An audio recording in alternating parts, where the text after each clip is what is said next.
everyone? Hope you're having a wonderful day. Hopefully I earn your sub. Sorry, shadow Pokemon time. Sun's out, lighting issues. It is what it is. But regardless, Immortals of Aveum.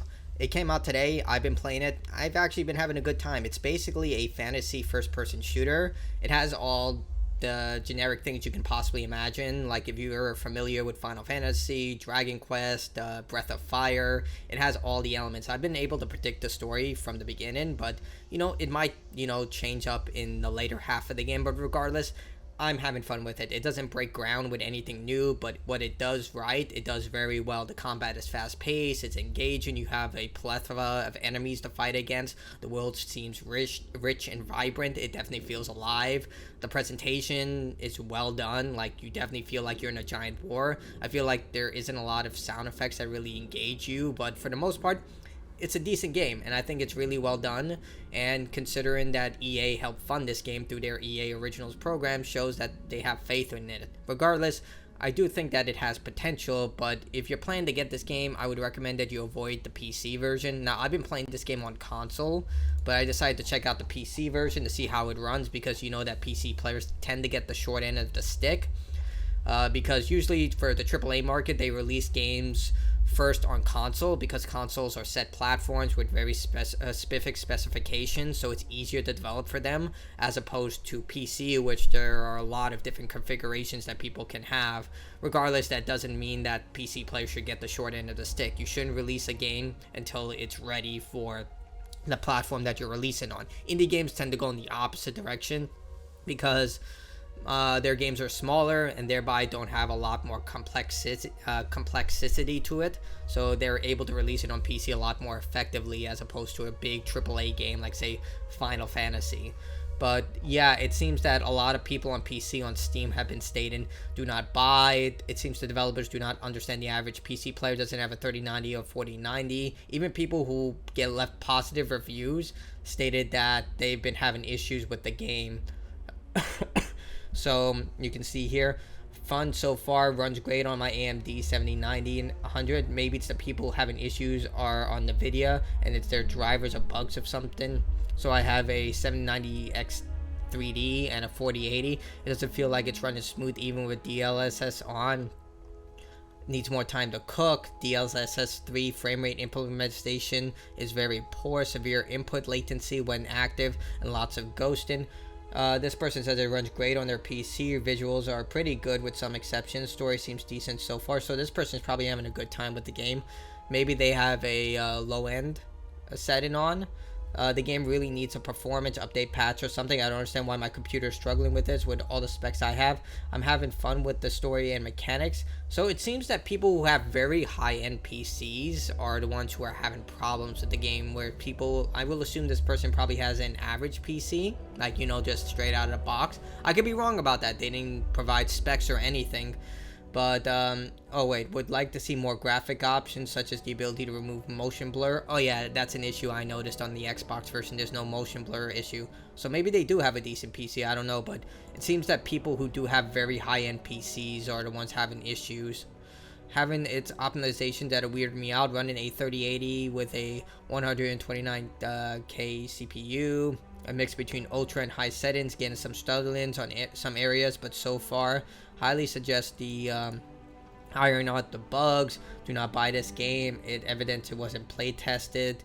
So it's a very mixed bag right now. A lot of people are having problems. Like, I think the major issue that's maybe causing the performance issue, there's this type of like atmospheric effect that it's like water that's always present within the environment. I'm trying not to spoil the game for people, but it's always present, and on Xbox you can really notice that the frame rate on this thing is low as hell. Like, I would say 15 or even 10 frames per second. Like, it's very hard not to notice it.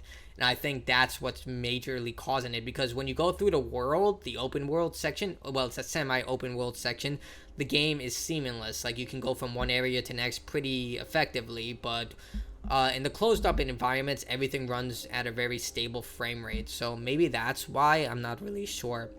Again, I'm not an engineer. I just know the most basic of stuff, so maybe that's why. Fun dynamic. This person, cons, demand and run in good on RTX 4090 around 80 frames per second with DLS2 quality, while frame rate generation not sure how much because the newer, wait, this has de novo, that might be it.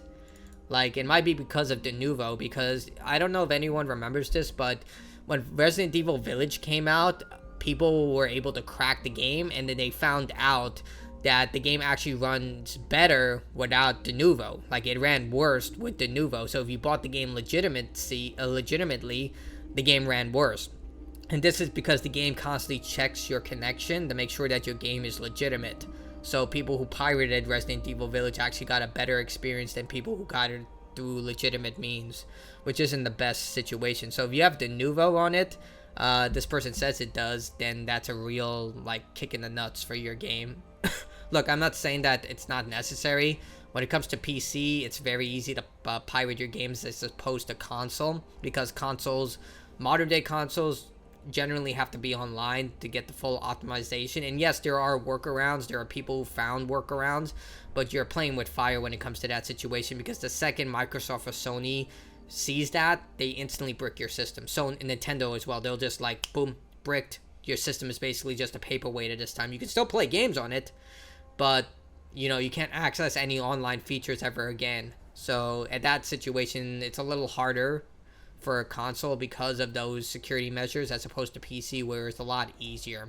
Or maybe I'm wrong about that, but as far as I can tell, PC tends to be the the capital when it comes to piracy. But I'm not here to debate that argument. I'm just here to say that if you are going to get this game, I would recommend that you get it on consoles rather than PC at the moment, because it seems that there is a lot of technical issues when it comes to this title. But that's my opinion. I'm having fun with the game right now. But then again, this game is coming out the same week as Armored Core 6, so good luck, I can say about that. I'm in a good position where I can buy both. So thank you for the people who donate to my channels and support me that way. Really like it. If you want to do that, super thanks.